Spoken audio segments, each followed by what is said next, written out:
جەماوەری خەڵکی کوردستان خوێندکارانی شۆڕشگیار بە سڵاو و ڕێزێکی تایبەت بە بەرنمەیەکی تر لە بەرنمەکانی گزینگ میوانی ماڵەکانتانین. ئەو جۆرە کە ئاگادارن 26 ڕێبەندان ڕۆژی هەڵسوڕانی ئاشکرابوونی کۆمەڵەمان تێپەڕ کرد. بۆیە تەوەری ئەم جارەی بەرنمەکەمان تەرخان کردووە بۆ باسێک سەبارەت بە پەیوەندی خوێندکار و کۆمەڵە. سەرەتا وەکو نەریتی بەرنمەی گزینگ راپۆرتێک دەبینین و دوجار دەگەڕێنەوە خزمەتتان بۆ تاوتوێکردن چەندانە پرسیار لە میوانی بەڕێزی بەرنمەکەمان. 46 ساڵ پێش کۆمەڵە لە هەلومەرجێکی تایبەتی و لەلایەن خوێندکارانی کوردی زانکۆکانی ئێران وەکو ڕێکخراوێکی سیاسی چەپ و مۆدێرن پێکات. کادرەکانی کۆمەڵە هێزی ڕێخەر و ڕێبەری سەرەکی خۆپیشاندان و حرەکەتە جەماوەرەکان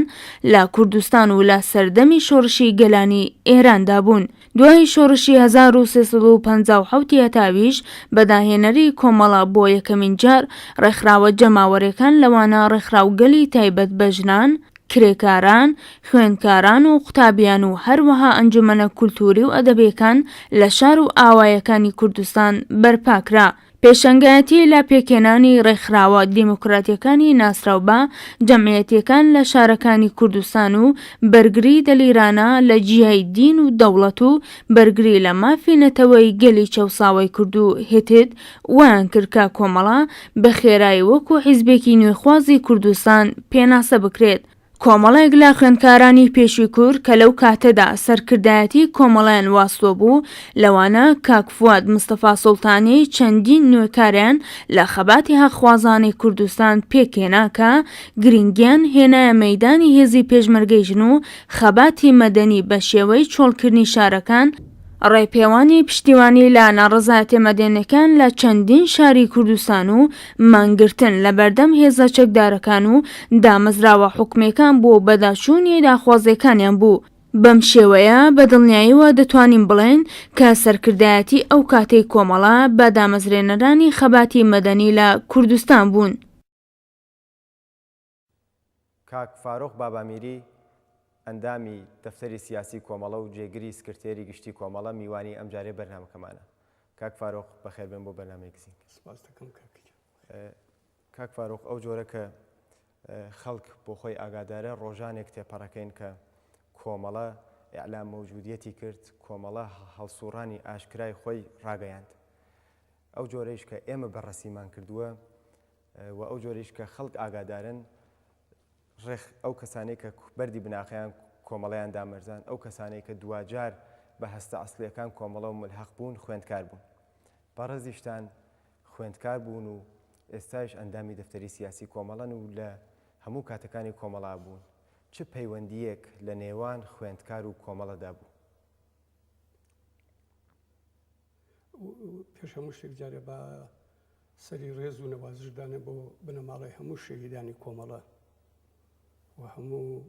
شەهیدانی ڕێگای ڕزگاری گەلی کورد و سڵاوی خۆم پێشکەشکەم بە هەموو هەڵسوراوان کە لە ماوە کورتیان نیشانیاندا بزوتنەوەی خەڵکی کورد هەروە زیندووە، هەروە لە مەیدانایە و جمهوری ئیسلامی بەسەر کوو بوو، زەخت و زۆر نەیتوانیوە ئەم میلەتە قانعکە کە لە جێ خۆی دانیشت. بۆیە کە زۆر هەڵسوراوانی ئەوان بۆ ئێمە و بۆ هەموو خەڵکی دڵسۆزی بزوتنەوەی کورد زۆر جێگای شانازی و سەربەرزی بوو و ئەمن بەش بە حاڵی خۆم سپاسیانەکەم. لە موردی پرسیارەکەتە ئەگەر تۆ بیۆگرافی ئەو کەسانە کە کەم بوون، زۆر نەبوون، تعدادێکی کەم بوون، کۆمەڵیان دامەزرێنان کۆمەڵە هەمویان دانشگایان لە دانشگاوە دەستیان پێکرد. یعنی کانونی دروستکردن و دامەزراندنی کۆمەڵە دانشگا بووە، بۆ لە ڕاسی ئەوانی دیارە دانشگای تاران بووە. من سازمانەکانی تر حەقیقەتەن بە تەواویەت نازانم، بەڵام تا ئەو جێگەی ئاشنام لەگەڵ کۆمەڵە موازانم. کۆمەڵە ڕۆشنبیرانێک هەست دروستیان کرد کە بە دروستی ئەرزیابیان هەبوو لەسەر کۆمەلگای کوردستان و ئەوەیان دەزانی کە ئەم کۆمەلگایە کە ئەو ئاڵوگۆرانی تیا بە وجود هاتووە و ئێستا بووەتەوە کۆمەلگایەکی شارنشینی مۆدێرن و پێشکەوتوو پێویستیشی بە حیزبێکی مۆدێرن و پێشکەوتووە چ بە سیاست و چ بە خەڵکەکەی. سیاسەتەکانی دیارە لێرە باسی ناکرێت و سیاسەتەکانی کۆمەڵە چی بوون با لەوێ ئەوە بەجێ بێڵین، بەڵام تا جێگە دێتە بافتی ئینسانی کۆمەڵە. بافتی ئینسانی کۆمەڵە لە کوردستان ئەگەر بڵێم لەسەر شانی ڕۆشنبیری ئاگاهی کورد دامەزراوە. با من لێرە ئەگەر ئیجازەم هەبێ شتێکت ئەرز بکەم لە نەزەر منەوە ڕۆشنبیر معنای چییە؟ دیارە مەعانی زۆری لێکراوە و فڵان و ئەوانە من وەکو فعالێکی وەکو ئاکتیویستێکی سیاسی یا وەکو پێشمەرگەیەکی کۆمەڵە دەزانم کە دانش فیزیک، شیمی، ڕیاضی و یا هەرچێک تۆ ئەوەیە عیلم و دانشە لەگەڵ بنەماکانی پێشکەوتوویی کاملەن سازگاری هەیە و هەر ئەو عیلم و دانشە بۆتە هۆی ئەوەی بەشەریەتی ئەوڕۆ بگاتە ئاستێک کە بۆ خۆمان هەمومانە بینین ئێستا دموکراسی و حقوقی بەشەر و حەقی فەرد لە کۆمەلگایە نەقشی بەرجەستەی بووە. دیارە ئەمە بەبێ ئەم عیلمانە ئیمکان پەزیر نەبووە، بەڵام کە دێتە سەر ڕۆشنبیر ئەمە زۆرتر بۆ میلەتی کورد ڕۆشنبیر بە وجدانی ئاگاهی کۆمەلگا ئابینم. چ دەرەجەیەک فیزیک بزانێ و چ دەرەجەیەک شیمی بزانێ، خۆ زۆر چاکە هەمووی ئەوانش بزانێ و دێژزانین لە توولی 30 ساڵی ڕابردوو ئەگەر حیزبە کوردیەکان بەهۆی شەڕی چەکدارانەوە نەیانتوانیوە لە نێو خەڵکەکەی خۆیان بمێنەوە، تەلاشێکی گەورەی ئەو میلەتە بۆ خوێندن و خوێندەواری و دانیشگا چوون دەستی پێکردو. ئێمە هەمومان نەزانین ئەو کاتانەی ئێمە دەستماندا چەکوچوونی پێشمەرگایەتی کۆمەڵە خەڵکی خوێندەوار و لیسانسوانە زۆر کەم بوو. خەڵک کامیان بۆ ڕادی کێشان ئەوە. بەڵام ئێستا وای لێ هاتووە کە زۆر زۆر جێشانازیە هەموو ماڵێک دووسێ لیسانسی تێدایە کوڕ و کچ. لەبەر خاترەوە کۆمەلگای کوردەواری لە کوردستانی ڕۆژهەڵات ئەمن پێم وایە زۆر قوڵتر بە هویەتی میلی و ناسنامەی کوردبوونی خۆیان چووەتەوە و بە قوڵتر لێی کەوتووە لێ هاتوۆتە دەرێ. بۆ یەکە کۆمەڵە و دروستبوونی کۆمەڵیش هەرم عەقلیەتەیە. هەرم عەقلیەتەیە. ئێمە حیزب و ڕێکخراوی کۆمەلگایەکین کە سیستەمێکی گەورەی تاریخی لەسەرە. ئەمە بە هەردوو لاقەکەی بێ بڕوە. منزورم ئەو دوو لاقەکەمە، لاقێکی ڕۆشنبیری و عەقڵ و شعورە، ڕاقێکیشی ڕێکخراوەیی و ڕێکخستنە. بۆیە کە لە نەزەر منەوە ڕۆشنبیر کەسێکە کە کۆمەلگاکە ئاگا هەکاتەوە، نەک لە کوردخایەن بۆ درێژخایەنەکانیش ڕێگەی پیشانەدا، بۆ درێژخایەنەکانیش پێی دەڵێ دەبێ بۆ کوێ بچن. کۆمەڵە لەسەر عەقلیەتە دامەزرا. هەر بۆ یەکەگەر تۆ دیقەتت کرد بێ پراتیکی کۆمەڵە هەڵسەنگێنین چاوی لێ بکەین بەم میعیارەوە. دیقەت بکەی کۆمەڵە بۆ یەکەو جار دەستی بردووە کتێبی منداڵانی کردو. یانی چی ئەمە؟ بۆ لە منداڵانەوە دەستی پێ کرد. چونکە من پێم وایە ئەگەر ئەمانەی وا ئێستا ئەچنە داعیش و ماعیش و ئەنواعی ترۆریان پێکەن و خەڵک دێندایاندن بە گیانی یەکاو ئەوە شیعەیە ئەوە سونیە ئەوە داعیشە ئەوە سەلەفیە. ئەگەر هەر لە منداڵیەوە خۆشەویستن، عیلم، معرفەت، ئینسان دۆستی، ژین کە پارێزی و زۆر ئەخلاقیاتی بەرجەستەی ئینسانی هەیە، ئەگەر ئەوانیان فێرکردان بۆ ئەو خەڵکەوە ئاوا هاروشێتە بوونێکە چقۆ بەدەستێک ببرێک وەکو حەیوان ئەوەکانی تر سەر بڕێ کە من حتا بۆ حەیوانەکەش پێم وایە نابێ وا بکەنێ. ئەمە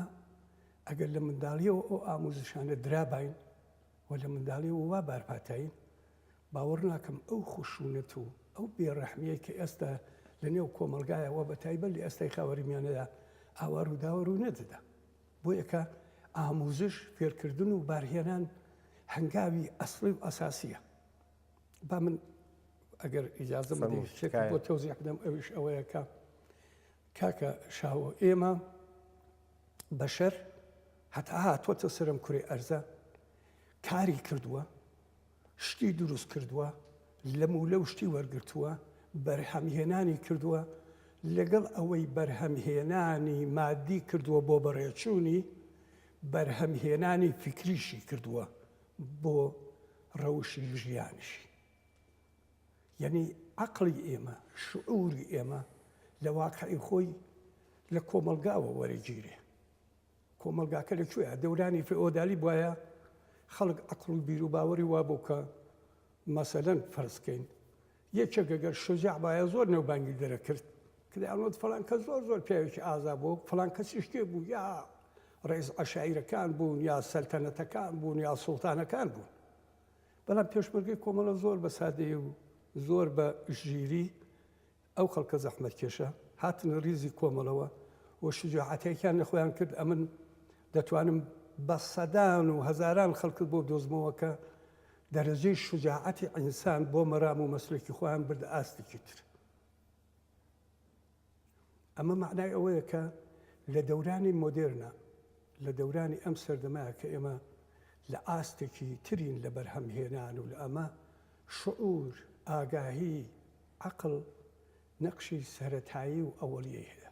کۆمەڵە لە بەمەوە دروست بوو هەر بەمەوەش هاتە مەیدان کۆمەڵە وەک ئەرزم کردی کتێبی بۆ منداڵان ئەو منداڵی کە لە دایکە بێ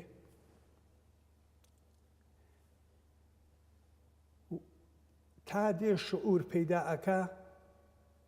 شعورێکە کە کۆمەلگا پێدە شعورێکە کە باوکو دایکی پێدەن هەر لە منداڵیەوە پێدە لە منداڵیەوە پێدەکە نەگەر کە ڕۆڵە میوان هاتە ماڵمان ئاوا بکە ئەگەر کەسێک قسەی لەگەر کردی بڵێ بەڵێ گۆرانیان بۆ وتووە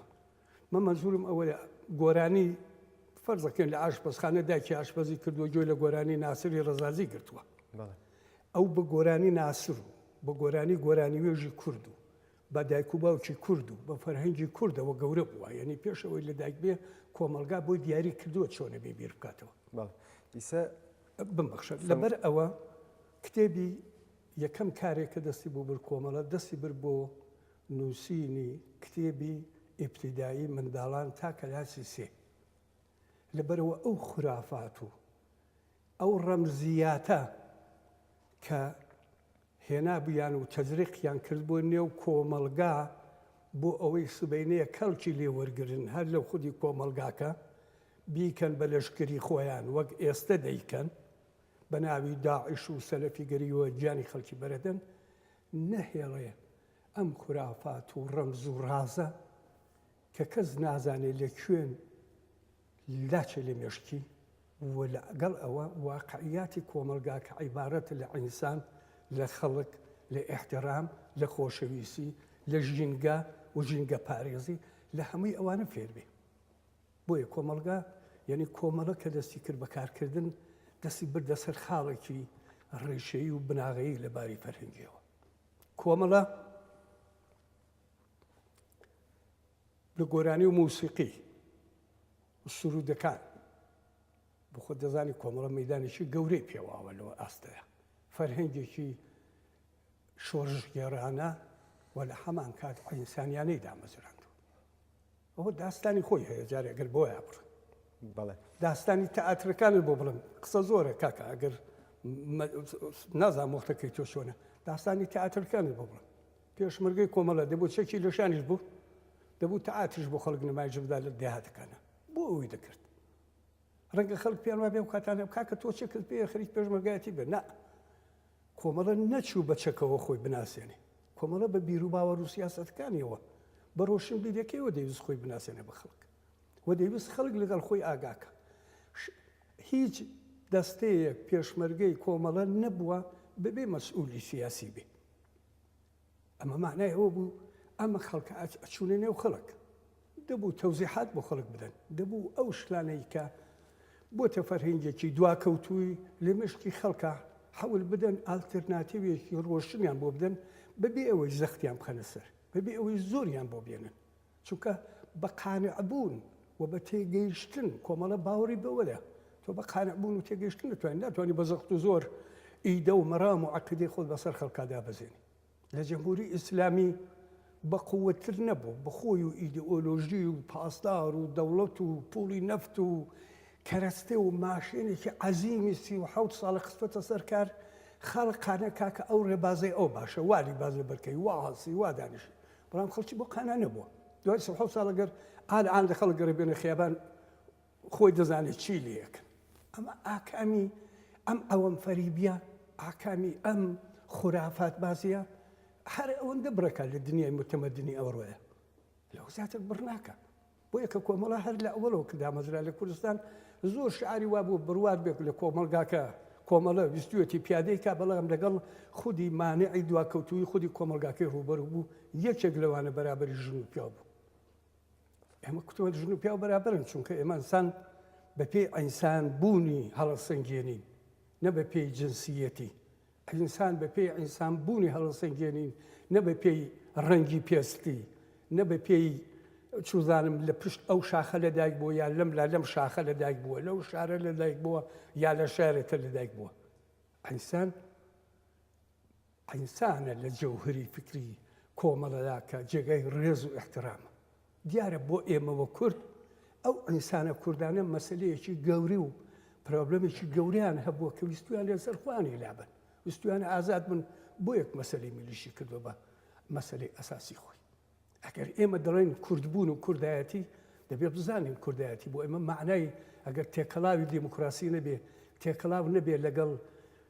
دژایەتی لەگەڵ بنەما کۆنەکان کە دەبێتە هۆی ئەوەی حقوقی بەشەر سەلب بێ و ئەم کۆمەلگایە فری و بخواسەپەنی بە شتێکی تر نەمانتوانێت بە کاملی ئەو حقوقی ملی بۆ تەمینکەین بەتایبەت لە عەسری مۆدێرنە بۆ یەکە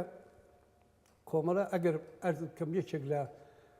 پرینسیپەکانی ئەسلی ئاگاهی و ئاگاهگەری و قەناعەت پێکردن بووە من کاتی خۆی لە یەکی لە قسەکانی خۆش باسم کرد بۆ ئەو ڕفیقانە سەدان و تتوان بڵێم هەزاران کادری کۆمەڵە بەم فەرهەنگەوە گەورەی کردو بەم فەرهەنگەوە باهێنی کردو بۆ یەکە کە کۆمەلگای کوردستان ئەو کادڕووی کردە کۆمەڵە و باوشی پیاکرد کوتی ئای ئەتۆمەوێ کۆمەڵەش جوابی داوە بە جوابدانەوەی بە مبارزەکردنەکەی بە تێکۆشانەکەی و بە تەربیەتکردنی نەسلێک لە کۆمەلگایە کە ڕێز بۆ ئینسان و بۆ حقوقی بەشەر دانێن ئەمە بە نەزەری من داستانی کۆمەڵە و ڕۆشنبیریەکە دیارە زۆر لایەنی لێ بێتەوە و زۆر شتی لێ بێتەوە کە ئێستا ڕەنگە مەجای ئەو بەرنامە لەبێ دەنا من لەبارەوە قسەم زۆرەوە پێم وایە ئەو ئوسول و پرینسیپانی کە کۆمەڵە بۆ ئاگاهگەری بۆ شعور بۆ عەقڵ داینا بە نەزەری من پڕ بە پێستی بزوتنەوەی خەڵکی کووردە کە زەرفیەتەکانی ناوخۆی کە کۆت و بەندە کۆنەکان گرتوویەتی و نادەڵێ لایەن بە و زەرفیەتی بزوتنەوەی کورد بێنێتە ئاستێک کە بە تەوری واقعی هەیەی مەسەلەن ژنان نوێ کۆمەلگا ئەنەرژێکی زۆر عەزیمن دایکن منداڵ بەخێوەکەن بە ملوێن ژنی کورد هەر ئەمنی مەڕۆ ئەو خەریکە نانوشایی دروستەکە و دەیدا بە کوردەکانی تر لەبەرەوە بیان ژێنێ و کۆمەلگای پێوە وەک ڕەوڕەوە بەڕێوە بەرێ کۆمەڵە خەمچینە لەسەر و خاڵەکوتی کاکە بەرابرن با بێنە مەیدانەکەوە و هاتشن و نیشانیشیاندا ئەدەتوانن ئاخر مەسەلەکە ئەوە نەبوو یەکێ لە خۆسوسیاتی تری کۆمەڵەکە ئەو ڕۆشنبیرەیە کە من عەرزم کردی دەبێ وجدانی ئاگای کۆمەلگا بێ یەکێ لە خۆسوسیاتەکانی تری ئەوە بوو ئەمانەی بڕیاری نێو کتێب نەبوو بە خەڵکی بڵێ هەر بە قسە نەبوو بە خەڵکی بڵێ کۆمەڵە بوو خۆی لە پێشەمەیانەوە دەڕۆی یعنی کۆمەڵە حیزبێ بوو ئەهلی پراتیک و ئەهلی عەمەل بوو تەنها ئەهلی نەزەر و فکرێ نەبوو ئاکادمیەک بێ لە نێو شوشەیەکا خۆی دانابێ تێکەڵ توودەی خەڵکە بوو لەگەڵ ناتەواویەکانیان تێکەڵە بوو وە لە تێکەڵ بوون و هەنگاو بە هەنگاو هەڵاتنا وردە وردە بە کردەوە و بە قسەیش دەیویست پێی بڵێت و ئەو ئینسانی کە ئەوە زەرفیەتە ئەوە دەتوانی بکەیت ئەوە ئەتوانی بکەیت بۆ یەکە ئەسڵ خودی مەقولەی ڕێخستنیش جارێکی تر دێتەنێ و باسەکان خودی مەقولەی ڕێخستن کە ئێمە زۆر هینیەکەین بەشێکە لە ڕۆشنبیری من وەختی بەرنامەکە ناگرم زۆر قسە ئەگەر مەجالم بێ قسە بکەم ئامادەم پێم خۆشە ئەم تیکەش تەوزیح بدەم ئەگەر وەختەکە لێ نەگرم. فەرمووتکای عەرزم کردی ڕێخستن بەشێکە لە ڕۆشنبیری ئەو قسەیەکی لا بەلایە سازماندەهی چۆن مەربوطە بە ڕۆشنبیری ئەگەر ئێمەوە سەر و قسەی ئەوڵم ئاگاهی لەگەڵ دانش فەرقی هەیە. ئاگاهی ئەوەیە بەشەر بە پراتیکی دەردێنێ بەکردەوە دەبێت دەریبێنێ دەنا من و تۆ ملوێنە ساڵ دانیشین لەسەر حقوقی بەشەر قسە بکەین بەڵام هیچمان بەلای حقوقی بەشەرانە ڕووین ئەوە دانشە لەسەر حقوقی بەشەر هەمانە ئەوە ئاکادمیکە ئەوە حەلی کۆمەلگا ناکە ئەوە نابێتە هێز. هێز ئەو کاتە دروستە بێ کە دیدگا و عەقڵ و شعور ببێ بە قسەی خەڵکی توودەی خەڵک ئەنێرژی توودەی خەڵک ئەو کات ئازادە بێکە ئەو عیلمە ئەو عەقڵە چ بێتە لێ حاڵی ببێ. بۆیە سازماندان و حیزب دروستکردن و یا ڕێخستن بەشێکە لەو شعور و ئاگاهیە کە تۆ بەکردەوە دەریدێنی. یعنی من بەبارێترا بیڵێم بۆ کۆمەڵە ئینزیبات و سلسلە مەراتبی تشکیلاتی یەکێکە لە بنیانهای ئاگاهی نەزم و تەرتیب چونکە بەشەر بەبێ نەزم تووشی اختشاشە بێ. لە خیابان تۆ لێگەڕێ خەڵک بابێن بە خیابانە بڕۆن 2000 تەنە لە تۆدن یەکێ دێواوەڕوە یەکێ دێواوەڕۆ بەڵام لە ئەرتەشە سێ ئەو نێتریش بخنێ و خیابانەکەەوە بڕۆن یەک سەرکەزە کەزاکرێ. نەزم و تەرتیب یەکێک لە ساختارەکانە و پەدیدەی حیزب و حیزبایەتی کە لە کوردە و لە نێو کوردستان هەیە و ئێمە دەڵێن نیعمەتێکی چاکە مەزورمان ئەمەیە کە کۆمەلگا فێری ئینزیباتە بێ کۆمەلگا فێری شعورە بێ فێری خۆی ئیدارەکردنی بێت تەنها ئەوە نییە ئەلان ئەوڕۆ پێشمەرگە و سازمانێکە و فلانوانە سەحنی و جسپای و کۆمەلگا چۆن ئیداراکەی ئەمانە فێری سلسلە مەراتب ئینزیبات نەزم و تەرتیبت دەکا کە بەشێکە لە ئاگاهی و شعوری خەڵک ئەتۆ کۆمەلگایە چۆن ئەرزیابیەکەی وەختەیە چیت مەشاکە ئینزیباتی هەیە وە دیارە ئاگاهیشی هەیە ئەوە دیارە ئاگاهی بەسەر یازاڵە. بۆ یەکە ئەم بەشێش یعنی ڕێخستنیش دیسان کۆمەڵە لەم مەیدانەدا توانی بە خەڵکی کوردستان نیشان بدە کە ئینزیبات لەگەڵ ئەو شعورە لەگەڵ ئەو ئاگاهی یەک شتن لە واقعی خۆی کە تەجەسومی ئاگاهیەکە تەجەسومی مادی ئەو ئاگاهیە لە عەکسولعەمەل و هەڵوس و کەوتی ئەو ئینسانانەدا ڕەنگەداتەوە کە ئەوڕۆ بۆ کارێک هەڵساون. بۆ یەکە ئەگەر باسی مەقولەی ڕۆشنبیری بکەین و بڵێن کۆمەڵە و ڕێشەی کۆمەڵە لەگەڵ ڕۆشنبیری ئەگەر بڕێ قوڵی نەکەینەوە ڕەنگە زۆر لەمانە هی نەبین جوابمان نەبێ گویا ئەوە ئێمە بۆ یەکمان وا کردووە خەڵک بچین تەعاتر بڵێن کا خەڵک کۆمەڵەیان خۆش بوێ مەسەلەن یا مەسەلەن بۆیە مەسئولی سیاسی لە دەستەمانداناوە تا پێشمەرگە بێ ئینزیباتی نەکا ئەوانە نەبووە ئەوانە بۆ ئەم شعورە ئەم ئەقڵیەتە ئەم ڕۆشنبیریە بکەین بە پراتیک کۆمەڵگە بیکەین بە کردەوە نێوی ئەم مەمان نەناوە کۆمەڵە ئەمەیە کۆمەڵە. بەڵێ هەر ئەو جۆرە کە بۆ خۆتان شاهد بوون ئێوە و ئێمەش وەکو نەسڵی نوێی کۆمەڵە و نەسڵی نوێی خوێندکاریە هەر چینێکی تر کۆمەلگا خوێندومانە و بیستومانە کۆمەڵە لە هەموو کاتێکدا چ لە شاخ چ لە شار پارێزەر زۆر شت بووە. بۆ نمونە لە یەکێک کتێبەکان و هەر لە بەرهەم پێشمەرگەیەکی کۆمەڵەیە باس لەوە کرێت کە حتا ئێمە لە شاخ بووین نەمانەهێشت کە حیوانەکانمان سەختی بکێشن برسیەتی بکێشن گوێمان ئەدا بەو حیواناتیشە وا خەریک بوو خزمەتیە کرد پێمان چ ئەگەیت بە شار چ ئەگەیت بەو هەستە متالعاتیانەوە کۆمەڵە ناوخۆیان سازمانی ئەدا و ئەینارد بەم لاو بەولاو پێشمەرگەکانی مەجبور بەوە ئەکرد کە بەردەوام متالعیان بێت. ئیسە من باسەکە تێرمە سەر ئەمە کۆمەڵە لەو ڕۆژۆ تا بە ئیسە کە من لەم بەرنامە حازر بووم جوابگوی نیازەکان کۆمەلگا بووە بە عام جواببوو نیازەکان کۆمەلگا بووە. مەسەلەی ژنان مەسلەیەکیشە ئیسا حتا ئیسە لە کۆماری ئیسلامی دوێکە لە ڕاگەیاندنێک کە ناوەند ڕیاسە جمهوری بڵاوی کردووە سۆ ڕایگەیاندووە کە 80% ژنان بێکارن. دیارە جمهوری ئیسلامی حەز بەو شتەکات و چارەسەرێکی بۆ ناتۆزێتوانە بە قەوڵ ئێوە ئەو حەجمە بەرفراوانەی پوڵ و نەوت و دەسەڵات کۆماری ئیسلامیەتی قەتعان ئەتوانێت 80% بکا بە 50% بیکا بە 40%. دیارە حەز بەو شتە ناکات و کۆمەڵە بە پێچەوانە جواببووی ئەو نیازژنانیەداوە. ئەو هەستە متالعات ئەو ڕۆشنبیرانە وا دواتر جەزبوون بۆ کۆمەڵە، ئەو خوێنەواران و خوێندکارانە وا دواتر جەزبوون بۆ کۆمەڵە، هەر وامدار ئەم نوعە حرەکەتە عەمەڵیان کۆمەڵە بوونیانە. ئەم پێم وایە کۆمەلگای کوردستان یەکێک لەو کۆمەلگایانە ببێ ئەوەی بڵێم من چون کوردم واڵم لە منتەقەی خاوەریمیانە بەڕێی من ئەگەر قەرارە دموکراسیش وەکو وڵاتانی ئوروپایی لە خاوەریمیانە دامەزرێ وا هەستەکەم لە کوردەوە دەبێت دەست پێ بکە. میلەتانی تریشەن، فارسیشەیە، تورکیشەیە، عەرەبیشەیە، من ڕێزم بۆ هەمووشیان هەیە وەکو خەڵک.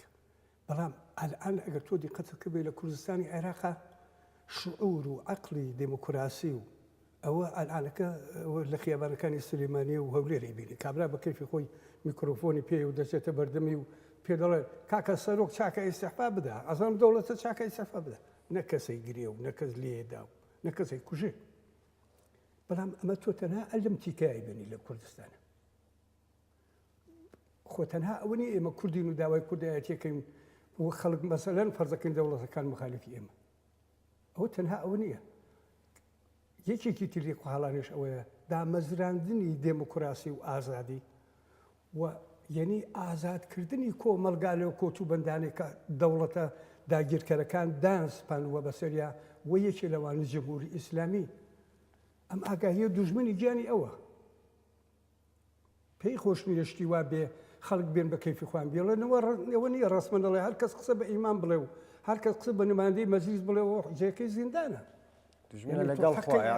بڵێەوە جانێوی خودداشی پێوەنێن و نوێی پێغەمەریش پێوەنێن و کافر و ئیسلامیشە و ئەیبن بۆ جەحەنم و جەحەنمی بۆ تەوزی حەدەن ئابربارانە و بەحەشتی بۆ دۆزی حەدەن پڕ لە نازانم فلان و فلان و بەم خەیاڵاتانە کە لەم دنیانیەتی سەری خۆشەکەن ئەو عەقڵی جوانیشە خەنێ نوێ مشکی داوە داعیش لێ دەردێتە دەرەوە چێک پێ بڵێ یەکە بۆ یەکە ئاگاهی و شعور کە بەشێک لە کاری کۆمەڵە بۆ ئەوانە من وا دەزانم ئێستا بۆتە بەشێ لە فەرهەنگی خەڵکی کوردستان لە ڕۆژهەڵات. وا دەزانم تازە ئەوە هیچ قودرەتێک ناتوانێت لە خەڵکی کوردستانی بسەنێتەوە. تازە بۆتە بەشێ لە کۆمەلگا، بۆتە بەشێ لە عەقلیەتی کۆمەلگا لە زۆر بنەماڵات و ئەلئان مەسەلەن منەمەوێ مثال خۆ دێرە خۆ لە بەردەم خۆم دانیشتووی دەمەوێ مثال لە خەڵک بە سەدان کوری پێشمەرگە هەن، بە سەدان کوری کۆمەڵە هەن کە باوکوداکیان کۆمەڵە بوون بەڵام چون لەو مەکتەبدا گەورە بوون عەقلیەتەکەیان وایە. عەقلیەتەکەیان وایە تازە بوونەوەن. یعنی کۆمەڵە عەلا ڕەغمی هەموو فشار و سەرکوت و هەڵات و هەموو کارێکە کردوێتی قەت لەمە غافڵ نەبوو لە ئاگاهیدان. هیچ بێسەوادێک لەناو ڕێزی کۆمەڵە نەبووە بێتە ئێرە و هەستەی متالعاتی بۆ دانێنین و مامۆسای بۆ دانێنێت و فێری سەوادی خواندن و نووسنی بکە. سەدان خەڵکی پێشمەرگەی بێسەوادت بۆ دێنم ئەمڕۆ خەریک کتێب نووسینە بۆتە نووسەر لە ماوەیەکی کورتە. کامە دانیشتگای توانی خەڵک ئاوەرێ بکە، کامە دانیشتگای توانی لە کۆمەلگای عەمەلیە. دەنا دەزانم تۆ ئەگەر مەسەلەن فەرزەکە لە ئازمایشگاکە ئێمە ئازمایشگایە کۆمەڵە وەک دانیشتگایە کە بینم بەڕاستی وەکو زانکۆیە کە بینم بۆ میلەتی کورد کە لە عەرسەی خیابان و لە نێو ماڵ و لە کوچە کۆڵانەکانە دەرسی بە خەڵک کوتووە. ئەمە بە ڕۆشنبیریە زانم، ئەمە بە ئەسالەتی ڕۆشنبیریە زانم، ئەمە بە ڕۆشنبیرێکە زانم کە ئاگاهی هەیە دانش ناڵێن، دانششی باهر ببێ. هیوادارم هەموو خەڵکی کوردستان ئاخرین دەرەجەی دانشی علمیان هەبێ، بەڵام نەقشی ڕۆشنبیری و نەقشی وجدانی ئاگاهی کۆمەلگا بریتی بۆ لەم کارانە کۆمەڵە کردوێتی. من مەجالیان پێ بدەین زۆر بڕوات بێ، مەجالمان بۆیە زۆر زیاتریشمان توانی بکەین. کورد بوو مەجالەکەمان کاکە نیانهێشت خۆمان و خەڵک یەکتری بە تەواویت بناسین. مەجای ئەومان پەیدا نەکرد، مەجبورین هەموو جارێ بەدەم هەڵاتن و شەڕەتفەنگەوە ئەو شعارانە جارێکی تر بۆ خەڵک بڵێنەوە کاکە ئینسانیەت مقدمە، کاکە حقوقی بەشەر مقدمە، کاکە دموکراسی مقدمە. بەبێ ئەمانە ئێمە ئیمکان پەزیر نییە بتوانین میلەتێکی ئاگاه بینە نێو ڕیزی میلەتانی دنیاوە. نەمانەتوانی بزووترەوەی ساڵی 1970 کە دروست بوو بەڕاستی تازە ئەوانیان خان حاڵی بوو کە بابە وەختێ دەڵێ ئازادی بەیان و ئازادی تەشەکل چنێ مهمە. ئەمن ئەو کاتانی لازم ڕۆژی کۆمەڵە بنازم چی باسی ئەوم کرد کوتم قەیناکە درەنگ هاتوون دوای 30 ساڵ لە ئێمەوە هاتوونەتە مەیدانەکە بەڵام قەیناکە با بێن بەخێر بێن هەر پشتگیریانی هەر پشتیوانیانی بۆ کۆمەڵێ لەڕێوە دەستی بۆ هەڵێنان خەڵکی پیانەوە ئەوە سەر بە موسەویەوە سەر بەخۆ ئێمە تووشیەوە نەبوون زانیمان توودەی خەڵک اعترازیان هەیە بەرامبەر بەم سیستمە ئاخری ئەگەن بە شەعارە عەسڵیەکانی خۆیان جاری ئەستا لەبەر ئەمنیەت مەجبورە بن جار بسم الله الرحمن الرحیم کابرا کتێبەکەی چاپ ناکەن هەتا لەسەرەکە نووسێ بسم الله الرحمن الرحیم خۆ نووسەرەکە لەوانەیە باوەڕی پێ نەبێ بەڵام آخر تۆ دیکتاتۆرەکەیە تۆ مەجبوری لە مەوقعیەتێکی ترا مبارزە بکەیت بۆیە کە ئەمن بەش بە حاڵی خۆم وا دەزانم ئێمە تا ئەو جێگەی توانی بێتمان جوابی ئەو لە باوشکردنەی بزوتنەوەی کورد کە کاتی خۆی کۆمەڵی گرتوۆتە باوش ئێمەش هەوڵمان داوە جوابی واقعی بدەینەوە ڕۆڵەیەکی واقعی بین بۆ ئەو لە باوشگرتنە ئەوەشمان توانیوە و محوەری ئەسڵی ئەوش بریتی بۆ لە ئاگاهی و ئاگاهی پێدان ئاگاهیشم منزور لە عەمەل و لە کردەوەیە کۆمەڵە هەنگاو بە هەنگاوە ئاگاهیانەی بردوێتە پێش. بەڵێ ئەو جۆرەکەی س باسەکە کەمێ لە لەحاز زەمانیەوە هاتە بەرەوە ڕۆحانی بە دروشم ئەوەی کە ئازادی بەیان ئازادی بۆ چالاکان مەدەنی فەزایەکە چالاکان سیاسی و مەدەنی بتوانن لە نێویە فعالیت بکەن و چالاکی بکەن هاتە سەرکار حتا لەم دوایانە بەر لەوەی کە داستان هەڵبژاردنەکان بێتە ڕوو بەر لەوەی کە ئەم ڕەدە سەلاحیەتانە بکرێتەوە فرێک لەو زەمینە دروشمانەیدا بەڵام کاتێک کە نەتیجەکانمان بینی تقریبەن بە تەواوی ئەو کەسانەوە لە لایەنە ئیسلاح تەڵەبەکان بوون یا ئەو کەسانەی کە فعالێکی خوێندکاری بوون یا پێشووتر فعال خوێندکاری بوون یا ئەوەی کە چالاکێکی مەدەنی بوون ڕەدە سەلاحیەت کراونەتەوە. بیرروڕاتان سەبارەت بەم حرەکەتەی ئەمڕای جمهوری ئیسلامی چییە؟ ئەمڕاو من وا دەزانم مەگەر هەر بڵین ئەمڕا دەنا جمهوری ئیسلامی پچۆ گفتارەکانیان پچۆ سیاسەتەکانی چاوی لێ بکە لە 37 ساڵی ڕابردوو ئەتوانم بڵێم تەحمیق فری و درۆ سیاسەتەکانی بووە نەوەک هەر لە ئەوڵەوە تا ئاخر چاویان لێ بکە لەباری فەرهەنگیەوە نوع لۆمپەنیزمی تێدایە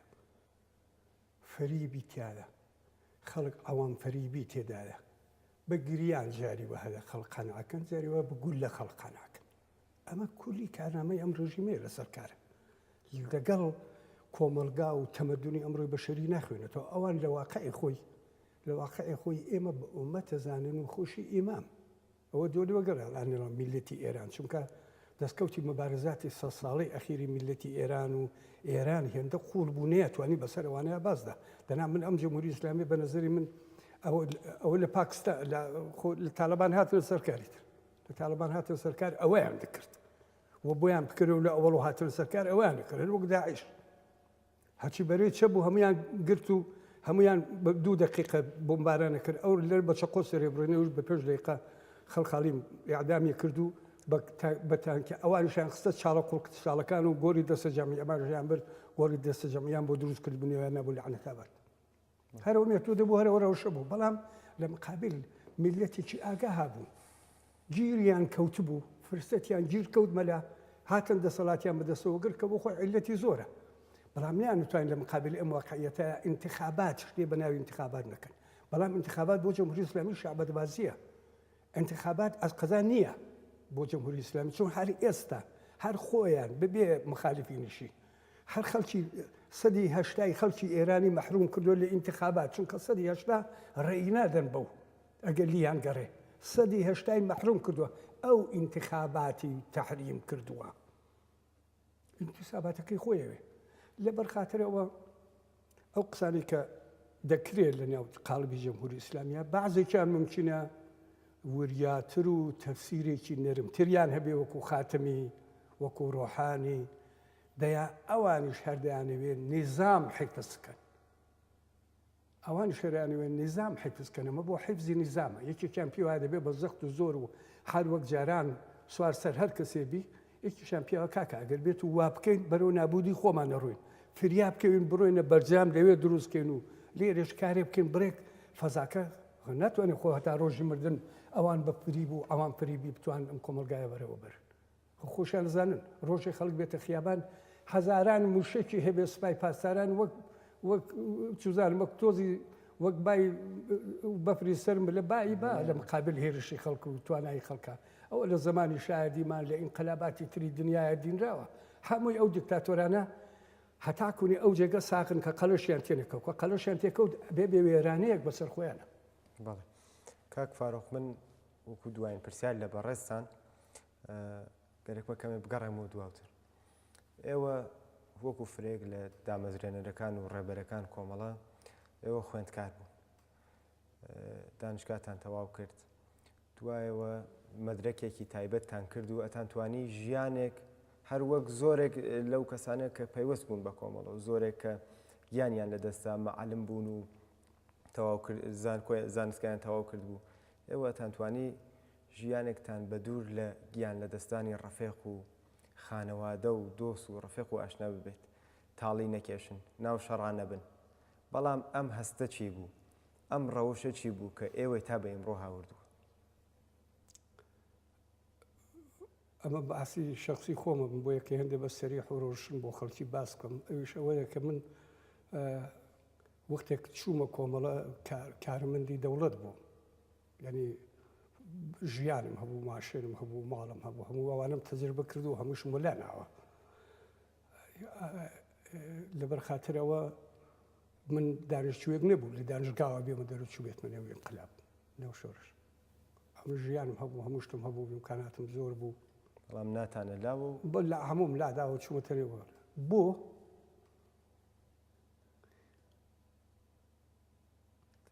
تەعهودی دەرونی خۆم ئەمەم پێم وایە میلەتی کورد شایستگی ئەوەی هەیە لەگەڵ میلەتانی ئێرانە کۆمەلگای خۆی بەرەوە بەرێ پێم ئەو هەموو منداڵە کووردە کە هەمویان وەختی ئەچن بۆ مەدرسە و دەبێت بە زبانێکی تر قسە بکەن غەیرەسی باوکو داکیانەوە لە ماڵە فێری کردو ئەمە حەقیقی زۆر زۆر گەورەی تاریخیە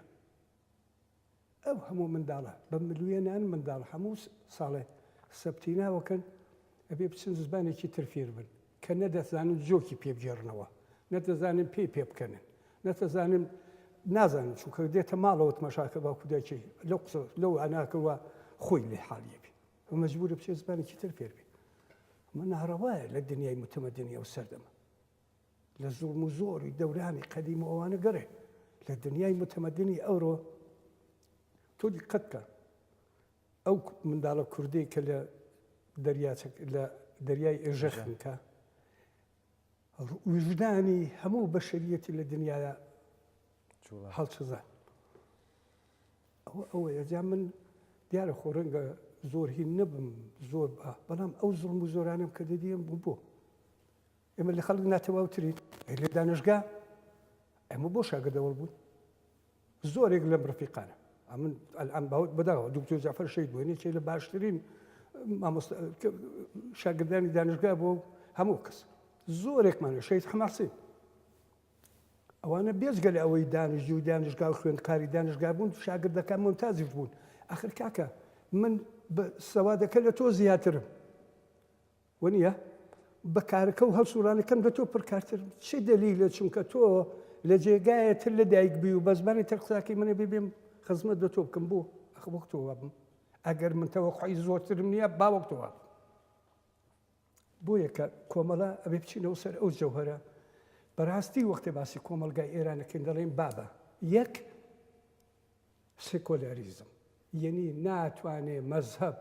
لە ئێرانێک کە پڕە لە سونی و شیعە بۆ خۆی ئەنواعی و سونی بۆ خۆی ئەنواعی و جێجا ئەوە بەهاییە ئەوە زەردەشتیە ئەوە ئەرمەنیە ئەوە مەسیحیە هەمووی ئەوانە لە کۆمەلگایەکی ئاوا فرە مەزهەبیە